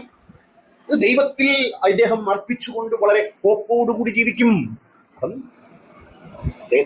ഗുജറാത്തിൽ സംഭവിച്ചല്ലോ, ഷബാനോക്കെ പല കേസുകളുണ്ടല്ലോ പറഞ്ഞുപോയെ. അവരൊക്കെ ദൈവത്തിൽ വിശ്വാസം അർപ്പിച്ചോട്ടെ ശിക്ഷിക്കപ്പെടുന്നുണ്ടോ? അത് സന്തോഷ് ജോർജ് കുളങ്ങര പറഞ്ഞു. ഇവിടെ ശിക്ഷിക്കപ്പെടുന്നു കുറ്റവാളികൾ പിന്നീട് മരിച്ചിട്ടല്ല മരുന്ന് വേണ്ടത്. രോഗത്തിന് മരുന്ന് ജീവിച്ചിരിക്കുമ്പോഴാണ്, മരിച്ചിട്ടല്ല. ഇവിടെ വേണം മരുന്ന്. മരുന്ന് നൽകാൻ കഴിവില്ല, ശിക്ഷിക്കാൻ കഴിവില്ല. കഴിവുള്ള ദൈവമല്ല, ദൈവമില്ല എന്നത് തെളിവാണെങ്കിൽ ഇതൊക്കെ വിശ്വാസമൊക്കെ നിങ്ങൾ ഫോപ്പ് നൽകുമെങ്കിൽ അതിനൊന്നും ഞങ്ങൾക്ക് യാതൊരു അഭിപ്രായ വ്യത്യാസമില്ല. ഹോപ്പിച്ചോണ്ടിരിക്കത്തേ ഉള്ളൂ. അതിൽ പരം മറ്റൊന്നും സംഭവിക്കില്ല. ഇരുണ്ട കാലഘട്ടങ്ങളുണ്ട് ലോകചരിത്രത്തില്. ഇരുണ്ട കാലഘട്ടങ്ങളിൽ മനുഷ്യർക്ക് അത്രേ മൊത്തത്തിൽ വരുള്ളൂ. അവരുടെ അടുത്ത് ഒരു മരണത്തിന് കാരണം അല്ലെങ്കിൽ ഒരു വിജയത്തിന് കാരണം സൂപ്പർ പവർ ആണെന്ന് പറഞ്ഞാൽ വിശ്വസിക്കുന്ന അത്ര വിവരം അവർക്കുള്ളൂ. ആ വിവരമുള്ള 1000 വർഷം മുമ്പ് ഭൂമി പരന്നതാണെന്നും ചന്ദ്രൻ എന്ന് പറയുന്നത് ഒരു അത്ഭുത പ്രതിഭാസമാണെന്നും കൊടുങ്കാറ്റും ഇടിമിന്നലും ഒക്കെ ദൈവമാണെന്നും ഒക്കെ വിശ്വസിച്ചിരുന്ന ഒരു കാലത്തെ മനുഷ്യൻ വിശ്വസിച്ചിരുന്ന സാധനം ഇന്നും ഈ കമ്പ്യൂട്ടർ യുഗത്തിലും ഇന്റർനെറ്റ് യുഗത്തിലും ബഹിരാകാശ യുഗത്തിലും നിങ്ങൾ വിശ്വസിക്കുന്നത് പറയുന്നതിനേക്കാൾ വലിയ പൊട്ടത്തരം വേറെ ഉള്ളത്. അന്ന് പറഞ്ഞത് തന്നെ ഇന്നും അനുഷ്ഠിക്കണമെന്നും. ഞാൻ ചോദിക്കട്ടെ, സയൻസിൽ എല്ലാ കാര്യത്തിലും തെളിവുകൾ വെച്ചിട്ടാണ് സംസാരിക്കുന്നത്. നമ്മളിൽ കാണുന്നത് അദ്ദേഹത്തിന്റെ പുച്ഛമാണ്. അതായത് ഈ കാലഘട്ടമാണ് ഏറ്റവും മോറലി അല്ലെങ്കിൽ നോളജ് വെച്ച് നോക്കുകയാണെങ്കിൽ മൊറാലിറ്റി വെച്ച് നോക്കുകയാണെങ്കിൽ ഏറ്റവും ഉയർന്ന കാലഘട്ടം എന്ന് പറഞ്ഞാൽ നമ്മുടെ ഈ കാലഘട്ടം. ഇതിന് മുന്നേ കടന്നുപോയ ആയിരക്കണക്കിന് വർഷത്തെ ആളുകളൊക്കെ അവരൊക്കെ വെറും പൊട്ടന്മാരും മണ്ടന്മാരും അല്ലെ, കുറെ പൊട്ടത്തരം വിശ്വസിച്ച ആളുകളും അതൊന്നും നമ്മൾക്ക് സ്വീകരിക്കാൻ പറ്റില്ല. എന്നാൽ അദ്ദേഹത്തിന്റെ ഒരു രീതി, ഒരു പുച്ഛം നിറഞ്ഞ രീതിയിൽ പഴയ കാലം എന്ന് പറഞ്ഞാൽ അതൊക്കെ ഇങ്ങനെ അല്ലെ, മൊറാലിറ്റി എന്ന് പറഞ്ഞു കഴിഞ്ഞാൽ അതിങ്ങനെ ഉയർന്നു വന്നുകൊണ്ടേയിരിക്കണം. പണ്ടത്തെ കാലം എന്ന് പറഞ്ഞാൽ അത് കുറച്ച് മൊറാലിറ്റിയുള്ള മനുഷ്യന്മാരായിരുന്നു. അവിടെ നമ്മുടെ കാലഘട്ടത്തിൽ എത്തുമ്പോഴേക്ക് അത് അപക്ഷത്തിരിക്കുകയാണ് എന്നുള്ള തരത്തിലുള്ള ഒരു ലോജിക്കാണ് അദ്ദേഹം പ്രൊപ്പഗേറ്റ് ചെയ്തുകൊണ്ടിരിക്കുന്നത്. പണ്ടത്തെ കാലം എന്നുള്ളത് ഇരുണ്ട കാലമാണ് എന്ന് അദ്ദേഹം പറയുമ്പോൾ ഈ നമ്മുടെ ഈ കാലഘട്ടത്തെ കുറിച്ച് ഇദ്ദേഹത്തിന് എന്താണ് സംസാരിക്കേണ്ടത്? അന്നാലോചിച്ച് നോക്കും. ഇപ്പം ഫോബ്സിന്റെ സന്തോഷ് ജോർജ് കുളങ്ങര കഴിഞ്ഞുപോയ കാലഘട്ടത്തെയും ഇന്നത്തെ കാലഘട്ടത്തെയും താരതമ്യം ചെയ്യുന്നു. ഇന്നത്തെ കാലഘട്ടം എന്തുകൊണ്ട് പഴഞ്ചൻ കാലഘട്ടത്തെക്കാൾ മെച്ചമാണ്. നമ്മുടെ മുൻഗാമികളൊക്കെ വന്ന പടവുകൾ താണ്ടി ആ അറിവിൽ നിന്ന്, അനുഭവജ്ഞാനത്തിൽ നിന്ന് പടുത്തുയർത്തുക ഇന്നത്തെ അറിവ് നിസ്സാരമല്ല. ലക്ഷക്കണക്കിന് ആളുകളുടെ ജീവിത അറിവിന്റെ ആകത്തുകയാണ് നമ്മുടെ ഇന്നത്തെ അറിവ്. അന്നത്തെ അറിവൊക്കെ പഴഞ്ചനായിരുന്നു, പൊട്ടത്തരങ്ങളായിരുന്നു എന്ന് SJK പറഞ്ഞു. ശരിയാണ്, പൊട്ടത്തരങ്ങളാണ്. ഇപ്പം ചന്ദ്രനെ പിളർത്തി പൊട്ടത്തരമാണോ അല്ലേ? സ്വർഗമുണ്ട്, നരകമുണ്ട്, മരണത്തിന് ശേഷം ജീവനുണ്ട്, ജീവിതമുണ്ട്, പൊട്ടത്തരമാണോ അല്ലേ? നിങ്ങൾ ഖുർആൻ എടുത്ത് വായിച്ചാൽ അതിനകത്ത് അത്രയും പൊട്ടത്തരമാണ്. ഏത് ഗ്രന്ഥം, മതഗ്രന്ഥം എടുത്ത് വായിച്ചാലും അതിനകത്ത് പൊട്ടത്തരങ്ങളുടെ കുംഭവരമാണ് ഉള്ളതെങ്കിൽ അത് SJK പറഞ്ഞപ്പോഴത്തേക്കും ഹിലാലിന്റെ ആക്ഷേപം വളരെ തുച്ഛമായി അദ്ദേഹം സംസാരിച്ചു. ഇനി വളരെ ബഹുമാനം കൂടി സംസാരിച്ചാൽ നിങ്ങൾ അത് ഉൾക്കൊള്ളും. അപ്പോഴും നിങ്ങൾക്ക് ഈ ദേഷ്യവും ഉരുപൊട്ടലും ഉണ്ടാകുമെന്നുള്ളത് തർക്കമറ്റ കാര്യമാണ്. ഹിലാൽ ശിബി പറയുന്നത് ഈ മൊറാലിറ്റി പഴമയിൽ നിന്ന് ഉയർന്നു വന്നു ആണല്ലോ. നിങ്ങൾ അനാവശ്യമായി വേട്ടയാടുന്ന LGBT-കാരോടുള്ള ആധുനിക സമൂഹത്തിന്റെ സമീപനം എന്താണ്? കഴിഞ്ഞ ഒരു 10-20 വർഷങ്ങൾക്ക് മുമ്പ് വരെ വേട്ടയാടപ്പെട്ട ഒരു സമൂഹത്തെ അവരുടേതല്ലാത്ത കുറ്റം കൊണ്ട് ഇന്നും നമ്മൾ അവരെ ഉൾക്കൊള്ളാൻ തയ്യാറായി. ഇന്ന് ലോക സമൂഹമാകെ, ആധുനിക സമൂഹം അവരുടെ ആവശ്യകതയെ, അവരുടെ അവസ്ഥയെ മനസ്സിലാക്കിക്കൊണ്ട് അതെങ്ങനെ കൈകാര്യം ചെയ്യണമെന്ന് പഠിക്കുമ്പോൾ ഉണ്ടാകുന്ന മൊറാലിറ്റി, അങ്ങനെ അനേകം ശിക്ഷാ സമ്പ്രദായം ഉൾപ്പെടെയുള്ള എന്തെല്ലാം കാര്യത്തിലാണ് നമ്മുടെ മൊറാലിറ്റി. ഈ മൊറാലിറ്റി എന്ന് പറയുമ്പോൾ ആരെങ്കിലും അപ്പോഴപ്പോഴും ഉണ്ടാക്കിക്കൊണ്ടെന്ന് അടിച്ചേൽപ്പിക്കുന്നു, ഇടിച്ചിറക്കി തരുന്നതൊന്നുമല്ല. ഇതൊക്കെ മനുഷ്യർ ജീവിച്ച് പച്ചയായ ജീവിത യാഥാർത്ഥ്യങ്ങളിൽ നിന്ന് അരിച്ചെടുക്കുന്ന ഉറവകളാണ് മൊറാലിറ്റി, വാല്യൂസ്. കാരണം നമുക്കും മറ്റുള്ളവർക്കും സുഭിക്ഷമായും സന്തോഷമായും ജീവിക്കാനുള്ള സാഹചര്യം അത് ഒരുക്കി തരും എന്നുള്ളത് കൊണ്ട് അതിന് ഒരു അതിജീവനമുണ്ട്. അത്തരം മൊറാലിറ്റി. ഇപ്പൊ ട്രാഫിക് നിയമങ്ങൾ, അത് ട്രാഫിക് അതിജീവനത്തിന്റെ ഭാഗമാണ്. അങ്ങനെ ഏതു മേഖല എടുത്താലും മൊറാലിറ്റി കൂടുക തന്നെയാണ്, കുറയുക. അള്ളാഹുവിന്റെയും നബിയുടെയും മൊറാലിറ്റി യുദ്ധം, അടിമത്വം, ബലാത്സംഗം, യുദ്ധത്തിൽ കൊള്ളമുതൽ പങ്കെടുക്കൽ, യുദ്ധത്തിൽ പിടിക്കപ്പെട്ട സ്ത്രീകളെ അടിമയാക്കൽ, അവളെ വിവാഹം കഴിക്കാതെ വ്യഭിചരിക്കൽ, ഇതൊക്കെയാണ് അന്നത്തെ വാല്യൂ. അത് ഇന്നും ഗ്രന്ഥത്തിലുണ്ട്. ഒരു അടിമയെ നിങ്ങൾ യുദ്ധത്തിൽ യസീദി പെൺകുട്ടികളുടെ ചരിത്രത്തെക്കുറിച്ച് യസീദി പെൺകുട്ടി വാവിട്ട് കഴിഞ്ഞുള്ള ഒരു നോവൽ ഞാൻ വായിച്ചു. കരഞ്ഞു പോകും നമ്മൾ. യസീദി എന്ന ഒരു വിഭാഗത്തിൽ പെട്ടുപോയത് കൊണ്ട് IS ക്രൂരന്മാർ, ഭ്രാന്തന്മാർ, അവരോട് കാണിച്ച നീചത്വം, ഇതൊക്കെ ഇന്ന് നിങ്ങളിൽ മാത്രം ഒതുങ്ങുന്നതാണ്. അത് ലോകം അപലപിക്കും. ഒരു സ്ത്രീയെ നിങ്ങൾ ഒരു മോശമായി നോക്കിയാൽ പോലും, ഒരു വാക്ക് നിങ്ങൾ തെറ്റായി ഉച്ചരിച്ചാൽ പോലും, നിബിധന്റെ സ്ത്രീയെക്കുറിച്ച് പറയാൻ നരകത്തിൽ കിടക്കേണ്ടവൾ, ഭർത്താവിന്റെ അടിമ വില ചെയ്യേണ്ടവൾ. വാല്യൂസിന്റെ വ്യത്യാസം അങ്ങനെ 24 മണിക്കൂർ പ്രസംഗിക്കാനുള്ള വിഷയമാണ്. അന്നത്തെയും ഇന്നത്തെയും വാല്യൂ ജീവിതം കൊണ്ട് പച്ചയായ യാഥാർത്ഥ്യമായി ചുവരെടുത്ത് വായിച്ചാൽ വ്യക്തമായി മനസ്സിലാകുന്ന കാര്യമാണ് ഇന്നത്തെയും അന്നത്തെയും കാലഘട്ടത്തിലെ വ്യത്യാസം. പഴയ കാലഘട്ടത്തിൽ നമുക്ക് പുച്ഛമുണ്ടാകും, അത് അവരുടെ കുഴപ്പമല്ല, അന്ന് അങ്ങനെ ആയിരുന്നു. നമ്മൾ ഇന്ന് കാണുന്ന മൊറാലിറ്റി പോലും നാളത്തെ മൊറാലിറ്റിയുമായി താരതമ്യം ചെയ്യുമ്പോൾ വളരെ മോശമായിരിക്കാൻ സാധ്യതയുണ്ട്, ഇല്ല എന്ന് പറയുന്നില്ല. അതുകൊണ്ട് മൊറാലിറ്റി ഉയർന്നു വരുന്നതല്ല എന്ന് പറയുന്നത്, അത് ഉയർന്നു വരുന്ന മാറ്റത്തിന് വിധേയമായി. അത് മറ്റൊന്നും പറയാത്തതുകൊണ്ട്, പറയാനില്ലാത്തത് കൊണ്ട് നമ്മുടെ ഹിലാൽ ശിബി ഒരു ഉദാഹരണം പറയുന്നത് ഫോബ്സിന്റെ ഒരു പഠനം അദ്ദേഹം പറയുന്നത്, ലോക ജനസംഖ്യയിൽ 5% ആളുകൾ ഡിപ്രഷൻ ബാധിച്ച ആളുകളാണ്. അമേരിക്കയിൽ ഏകദേശം 18% യുവാക്കൾക്കും യുവതികൾക്കും ഡിപ്രഷൻ വന്നുപൊക്കെയാണ്. ഡിപ്രഷൻ എന്ന് പറയുന്നത് ഇങ്ങനെ മൊറാലിറ്റി ഇല്ലാതായി പോകുമ്പോൾ ഉണ്ടാകുന്ന ഒന്നാണ് അദ്ദേഹത്തിന്റെ വാദകം. തിരിച്ചൊരു ചോദ്യം ഞാൻ ചോദിച്ചോട്ടെ, പണ്ട് ഡിപ്രഷൻ ഇല്ലായിരുന്നു. അതിന് ഞാൻ തെളിവ് തരാം. എന്താണ് ഡിപ്രഷന്റെ ലക്ഷണങ്ങൾ? മസ്തിഷ്ക സ്വതന്ത്രം, ഉറക്കം, വിശപ്പ്, പെരുമാറ്റം എന്നിവ നിയന്ത്രിക്കുന്ന തലച്ചോറിന്റെ ഭാഗങ്ങളിൽ അസന്തുലിതത്വം ഉണ്ടാകാം. ഹോർമോൺ അളവ്, ആർത്തവചക്രം, പ്രസവാനന്തര കാലഘട്ടം, പെരിമെനോപാസ് അല്ലെങ്കിൽ ആർത്തവ വിരാമം എന്നിങ്ങനെ വിവിധ കാലഘട്ടങ്ങളിൽ സ്ത്രീ ഹോർമോണുകളായ ഈസ്ട്രജൻ, പ്രൊജസ്ട്രോൺ എന്നിവയിലെ മാറ്റങ്ങൾ ഒരു വ്യക്തിക്ക് വിഷാദ രോഗത്തിനുള്ള സാധ്യത വർദ്ധിപ്പിക്കും. കുടുംബചരിത്രം, നിങ്ങൾക്ക് വിഷാദ രോഗത്തിന്റെ കുടുംബ ചരിത്രമോ മറ്റു മൂഡ് ഡിസോർഡറോ ഉണ്ടെങ്കിൽ നിങ്ങൾക്ക് വിഷാദ രോഗം വരാനുള്ള സാധ്യത കൂടുതലാണ്. കുട്ടിക്കാലത്തെ ആഘാതം, ചില സംഭവങ്ങൾ നിങ്ങളുടെ ശരീരം ഭയത്തോടും സമ്മർദ്ദപൂരിതമായ സാഹചര്യങ്ങളോടും പ്രതികരിക്കുന്ന രീതിയെ ബാധിക്കും. മസ്തിഷ്ക ഘടന, നിങ്ങളുടെ തലച്ചോറിന്റെ മുൻഭാഗം പ്രവർത്തനക്ഷമമല്ലെങ്കിൽ വിഷാദ രോഗത്തിന്റെ സാധ്യത. മെഡിക്കൽ അവസ്ഥകൾ, വിട്ടുമാറാത്ത അസുഖം, ഉറക്കമില്ലായ്മ, വിട്ടുമാറാത്ത വേദന, പാർക്കിൻസൺസ് രോഗം, സ്ട്രോക്ക്, ഹൃദയാഘാതം, ക്യാൻസർ എന്നിങ്ങനെ ഒരുപാട് കാരണങ്ങൾ പറയുന്നുണ്ട്. ഇതൊക്കെ പണ്ടും സംഭവിക്കാനുള്ള കാരണങ്ങൾ, സംഭവിച്ച കാരണങ്ങൾ തന്നെ. ഇപ്പം നമ്മുടെ ഒരു പോലീസ് മേധാവി പറഞ്ഞു, UP FIR രജിസ്റ്റർ ചെയ്യപ്പെടുന്നത് വളരെ കുറവാണ്, കേരളത്തിൽ കൂടുതലാണ്. അപ്പം കേരളത്തിൽ കുറ്റകൃത്യങ്ങൾ കൂടുതലാണോ? അല്ല, അവിടെ കുറ്റകൃത്യങ്ങൾ രജിസ്റ്റർ ചെയ്യപ്പെടുന്നില്ല. ഇന്ന് 5% ഉണ്ട് എന്ന് പറയാൻ കാരണം ഡിപ്രഷൻ ഇന്ന് രേഖപ്പെടുത്തപ്പെടും. അന്ന് ഇതൊന്നും ഇല്ലല്ലോ. അന്ന് ഡിപ്രഷൻ എങ്ങനെ ഉണ്ടായിരുന്നു? കാണാത്തതിനെ കാണുക, കേൾക്കാത്തതിനെ കേൾക്കുക, മലക്ക് വന്നെന്ന് പറയുക, അതിനെ അനുസരിക്കുക, പ്രകാശത്ത് കയറി അള്ളാഹുവിനെ കണ്ടെന്ന് പറയുക, അത് അബൂബക്കർ സംബന്ധിച്ചത് സിദ്ദീഖ് എന്ന് പേര്. അങ്ങനെ ഡിപ്രഷൻ ബാധിച്ച എന്നെ മുഹമ്മദ് അലി പറയുന്നുണ്ട് അദ്ദേഹത്തിന്റെ മുഹമ്മദ് എന്ന മനുഷ്യന്റെ പുസ്തകത്തിൽ, എനിക്ക് സിസ്കോഫ്രീനിയ പോലത്തെ രോഗം ബാധിച്ചിട്ടുണ്ട്. കേൾക്കാത്തത് കേൾക്കുക, കാണാത്തത് കാണുക, മലക്കിനെ കേൾക്കുക, മലക്കിനെ കാണുക. അത് പിന്നീടുള്ള പല സഹാബത്തും ഉണ്ടായിട്ടുണ്ടെന്ന് പലരും സ്വപ്നം കണ്ടിട്ട് അതിനെയൊക്കെ വ്യാഖ്യാനിച്ച് ഇങ്ങനെ ഞങ്ങൾ നബിയെ സ്വപ്നം കണ്ടു എന്നൊക്കെ പറയുന്ന ജൽപ്പനങ്ങളുടെ, വിഷാദ രോഗങ്ങളുടെ തെളിവുകൾ നിങ്ങളുടെ ചരിത്രത്തിൽ ഉടനീളമുണ്ട്. 100 കണക്കിന് പറയാൻ സാധിക്കുമെങ്കിൽ ഡിപ്രഷൻ അന്നുണ്ട്, ഇന്നുണ്ട്. ഇന്നാണെങ്കിൽ ഡിപ്രഷൻ ചികിത്സിച്ച് ഭേദമാക്കാം. അന്ന് ഡിപ്രഷൻ ഉണ്ടെങ്കിൽ ഡിപ്രഷനിലുള്ളയാൾ നബിയാണ്. ഇന്ന് ഡിപ്രഷൻ ഉണ്ടെങ്കിൽ ആശുപത്രിയിലാണ് വാസം എന്നുണ്ടെങ്കിൽ. പിന്നെ അദ്ദേഹം മറ്റൊരു കാര്യം പറയുന്നുണ്ട്, മൊറാലിറ്റി കുറഞ്ഞാൽ ഡിപ്രഷൻ വരുന്നത് ഇതിന്റെ കണ്ടുപിടുത്തമാണ്. നോബൽ സമ്മാനത്തിന് തരപ്പെടുമെങ്കിൽ ഒന്ന് റെക്കമെൻഡ് ചെയ്താൽ കൊള്ളാമെന്നാണ് പറയാനുള്ളത്. പോലും വിടുന്ന റോക്കറ്റിൽ എല്ലാ ഭാഗവും കൃത്യമായിട്ട് പ്രവർത്തിക്കുന്ന അവർക്ക് ഉറപ്പില്ല. കാരണം ഒന്ന് പ്രവർത്തിച്ച് അടുത്തതിലെ കണക്ട് ചെയ്ത് ഇത് പോയി അവിടുന്ന് സർക്യൂട്ട് കറക്റ്റായി ഇങ്ങനെ പോകണം ഇത് പ്രവർത്തിക്കണമെങ്കിൽ. അപ്പൊ ഇത് മനുഷ്യന്റെ എത്ര ബുദ്ധി ഉപയോഗിച്ചാലും പാളിപ്പോകാം അല്ലേ? അപ്പൊ അവിടെ പിന്നെ ഇതൊക്കെ ചെയ്യാൻ പറ്റുന്നേ ഉള്ളൂ. എന്താ പ്രാർത്ഥിക്കുക? അതിനെതിരല്ല അതാ ഞാൻ പറഞ്ഞത്. നിങ്ങൾ പ്രാർത്ഥിച്ചോളൂ. നിങ്ങളെ നിങ്ങളുടെ മതം പഠിപ്പിച്ച മണ്ടത്തരങ്ങൾ മറ്റുള്ള പേരെ അടിച്ചേൽപ്പിക്കരുത്. ആ മണ്ടത്തരമാണ് ലോകം മുഴുവൻ വിശ്വസിക്കേണ്ടതെന്ന് പറയാതിരുന്നാൽ മാത്രം മതി. അത് ചിന്തിക്കാത്തവരും അത് വിശ്വസിക്കാത്തവരെല്ലാം വിദ്യകളാണെന്നും പൊട്ടന്മാരാണെന്നും അവരെല്ലാം കൊല്ലപ്പെടേണ്ടവരാണെന്ന് ചിന്തിക്കാതിരുന്നാൽ മതി. അല്ലെങ്കിൽ അങ്ങനെ വിശ്വസിക്കുന്നവരെ മുഴുവൻ കൺവേർട്ട് ചെയ്യേണ്ടവരാണെന്ന് നമ്മൾ വിശ്വസിക്കാതിരുന്നാൽ മതി. നമ്മളത് മാത്രമാണ് ശരി പറയാതിരുന്നാൽ മതി. നമ്മളുടേത് മാത്രമാണ് ശരി എന്ന് പറയാതിരുന്നാൽ മതി എന്നാണ് അദ്ദേഹം പറയുന്നത്. അദ്ദേഹം പറഞ്ഞതിൽ തന്നെ വലിയ കോൺട്രാക്ഷൻ ഉണ്ട്. അദ്ദേഹം ഇതൊക്കെ വലിയ ഒരാളെ പോലെ വന്നിരുന്നു നമ്മുടെ മുന്നിൽ വന്ന് സംസാരിക്കുകയാണ്. നിങ്ങൾ പിന്നെ ദൈവം പറഞ്ഞ മണ്ടത്തരമാണ്, ഇത് പൊട്ടത്തരമാണ് പറഞ്ഞത്, പിന്നെ പണ്ടത്തെ ആൾക്കാരുടെ ഒരു ഇരുണ്ട കാലഘട്ടത്തിൽ ഒരു പൊട്ടത്തരമാണ് എന്നൊക്കെ പറഞ്ഞിട്ട് അദ്ദേഹം എന്താണ് നമ്മൾ വിശ്വസിക്കേണ്ടത്, എന്താണ് നമ്മൾ മനസ്സിലാക്കേണ്ടത് എന്ന് പറഞ്ഞ് ഇത് നമ്മുടെ മുന്നിൽ വന്നിട്ട് അദ്ദേഹം പറയാം. അപ്പോൾ ഇദ്ദേഹം പറയുന്നതിന് വേണ്ടിയിട്ടാണ് ഞാൻ പറയുന്നത് ശരിയാണ്, നിങ്ങൾ അത് കേൾക്കണം എന്നുള്ളതാണ് അദ്ദേഹം പറയുന്നത്. അദ്ദേഹത്തിൻ്റെതായിട്ട് ഒരു ആത്മാർത്ഥത അതിനുള്ളിൽ ഉണ്ടാകാം. അതുകൊണ്ടാണ് അദ്ദേഹം പറയുന്നത് അത് ശരിയാണ് എന്നുള്ള ബോധ്യത്തിന്റെ മുകളിൽ നിന്നാണ് അദ്ദേഹം സംസാരിക്കുന്നത്. പക്ഷേ ഇദ്ദേഹം അവസാനം പറഞ്ഞ ലോജിക്ക് അനുസരിച്ച് എന്താണ്, എന്നത് മാത്രമാണ് ശരി എന്ന് വിശ്വസിക്കാതിരുന്നാൽ മതി. അപ്പോൾ നിങ്ങൾ ഈ പറയുന്ന കാര്യങ്ങളൊക്കെ ശരിയല്ല എന്ന് വിശ്വസിക്കുന്ന ആളുകളെ നിങ്ങൾക്ക് ബഹുമാനിക്കേണ്ടി വരും. നിങ്ങൾക്ക് മണ്ടത്തരം പൊട്ടത്തരം എന്ന് പറയാൻ എങ്ങനെയാണ് സാധിക്കുക? കാരണം നിങ്ങൾ പറയുന്നത് മാത്രമാണ് ശരി എന്ന് നിങ്ങൾ വിശ്വസിക്കാതിരുന്നു കഴിഞ്ഞാൽ പിന്നെ മറ്റുള്ളവർ പറയുന്ന മതത്തിന്റെ ആളുകൾ പറയുന്നതും കൂടി ശരിയാവുമല്ലോ. അപ്പോൾ ആ രീതിയിലാണ് ഇത് യഥാർത്ഥത്തിൽ മനസ്സിലാക്കേണ്ടത്. എന്റേത് മാത്രമാണ് ശരി എന്നുള്ളത് ഒരിക്കലും ഒരു വർഗീയതയോ അല്ലെങ്കിൽ മറ്റേതെങ്കിലും തരത്തിലുള്ള ഒരു പ്രശ്നമല്ല. കാരണം അതൊരു ആത്മാർത്ഥതയാണ്. എന്റേത് മാത്രമാണ് ശരി, മറ്റുള്ളതൊക്കെ തെറ്റാണ് എന്നുള്ളത് ആത്മാർത്ഥതയാണ്. മറ്റുള്ള ആളുകൾ പറയുന്നത് തെറ്റാണ്, അവർ പോയിക്കൊണ്ടിരിക്കുന്ന അവരുടെ പാത്വേ അത് തെറ്റായ ഒരു പാതയാണ്, അതിൽ നിന്ന് അവരെ തിരിച്ചു വിളിക്കണം എന്നുള്ളതാണ് ഇയാൾ പറഞ്ഞുകൊണ്ടിരിക്കുന്നത്. എന്റേത് മാത്രം ശരി എന്നുള്ളത് അതാണ് ഉദ്ദേശിക്കുന്നത്. അതല്ലാതെ മറ്റുള്ളവരെല്ലാം കൊന്നുകളയാന്നുള്ളതല്ല. എല്ലാം ശരിയാണെന്ന് പറഞ്ഞാൽ അതൊരു കാപ്പട്യമാണ്. എനിക്കറിയാം ഞാൻ പറയുന്നത് മാത്രമാണ് ശരി, അവരൊക്കെ പറയുന്നത് അല്ലെങ്കിൽ അവർ ജീവിക്കുന്ന രീതിയൊക്കെ തെറ്റാണെന്ന് എനിക്കറിയാം. എന്നാലും നിങ്ങളുടെ ഒക്കെ ശരിയാണ്, എന്റേതും ശരിയാണ്, നിങ്ങളുടെതും ശരിയാണ്. അത് കാപ്പട്യല്ല. ഇസ്ലാം മുന്നോട്ട് വെക്കുന്നത്, മതം മുന്നോട്ട് വെക്കുന്നത്. പക്ഷേ നിങ്ങളത് ചെയ്യുന്നുണ്ടാവും, ഞങ്ങൾക്ക് അത് പരിചയമില്ല. ഞങ്ങളെ സംബന്ധിച്ചിടത്തോളം ഇസ്ലാം മാത്രമാണ് ശരി, അത് മുന്നോട്ട് വെക്കുന്ന പർപ്പസ് മാത്രമാണ് ശരി. ആ പർപ്പസിലേക്ക് ഞങ്ങൾ നിങ്ങളെ ക്ഷണിച്ചുകൊണ്ടിരിക്കുകയാണ്. അപ്പോൾ അതുകൊണ്ട് നമുക്ക് പറയാനുള്ളത് ഇങ്ങനെ നമ്മുടെ മുന്നിൽ വന്നിരുന്ന് പിന്നെ സന്തോഷ് ജോർജ് കുളങ്ങര പറയുന്ന മറ്റൊരു കാര്യം, പ്രാർത്ഥന എന്ന മണ്ടത്തരം നിങ്ങൾ അടിച്ചേൽപ്പിക്കരുത്. ഞാനും പ്രാർത്ഥിക്കാറുണ്ട്, സ്വയം സെൽഫ് സജഷൻ എന്ന രീതിയിൽ ഞാനും പ്രാർത്ഥിക്കാറുണ്ട്. പക്ഷേ മതങ്ങൾ പറയുന്ന മണ്ടത്തര പ്രാർത്ഥന, എങ്ങനെ 5 നേരം നിസ്കരിക്കുക, രാത്രി പറ്റുമെങ്കിൽ തഹജ്ജുദ് നിസ്കരിക്കുക, പിന്നെ റംസാനിൽ രാത്രി തറാവീഹ് നിസ്കരിക്കുക. നബി പണ്ട് രാത്രിയിൽ ഉടനീളം നിസ്കരിച്ച് കാലിൽ നീര് വന്നു. സഹാബക്കളൊക്കെ പിന്നീട് പറഞ്ഞു, നബി ഇത് പറ്റുന്ന ഒരു കാര്യമല്ല, ഞങ്ങൾക്ക് കാലിൽ നീര് വരുന്നു, ജോലിക്ക് പോകാനില്ല. അങ്ങനെ അത് നിർത്തി.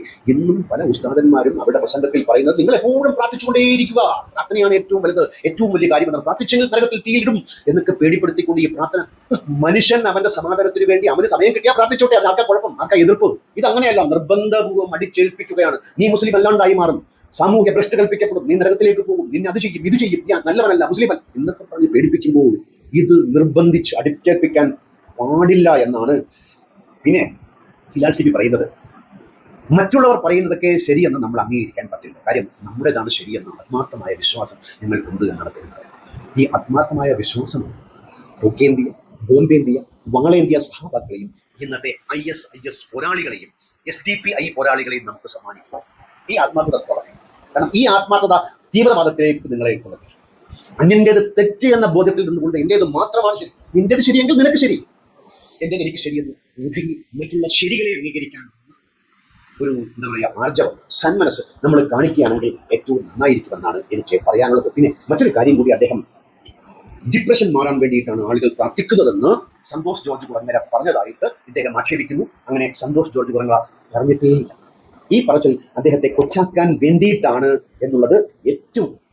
പിന്നെ ശാസ്ത്രത്തിന് വാല്യൂസിനെ കുറിച്ച് മുണ്ടാട്ടമില്ല എന്ന്, ശാസ്ത്രത്തിന്റെ മേഖലയല്ല ഇത്. നമുക്ക് പല മേഖലകളുണ്ട്. വാല്യൂസ്, മൊറാലിറ്റി എന്നൊക്കെ പറയുന്നത് ഞാൻ നേരത്തെ പറഞ്ഞതുപോലെ നമ്മൾ ഉണ്ടാക്കിയെടുത്ത ഇപ്പം യുദ്ധം, അടിമത്തം അങ്ങനെ തുടങ്ങിയുള്ള ഒരുപാട് വാല്യൂസ് പദത്തിൻ്റെതാണെങ്കിൽ ഇന്ന് അതൊക്കെ കാലഹരണപ്പെട്ട് ചവറ്റുകുട്ടയിൽ എറിയപ്പെട്ട അംഗങ്ങളായി മാത്രം മതബോധമുള്ളവർ പേര് നടക്കുന്ന സമൂഹ വിരുദ്ധ ശക്തികളുടേതായ ലക്ഷണങ്ങളെന്നല്ലാതെ ആ കാലഘട്ടവും ഈ കാലഘട്ടവും വ്യത്യസ്തമാണ്.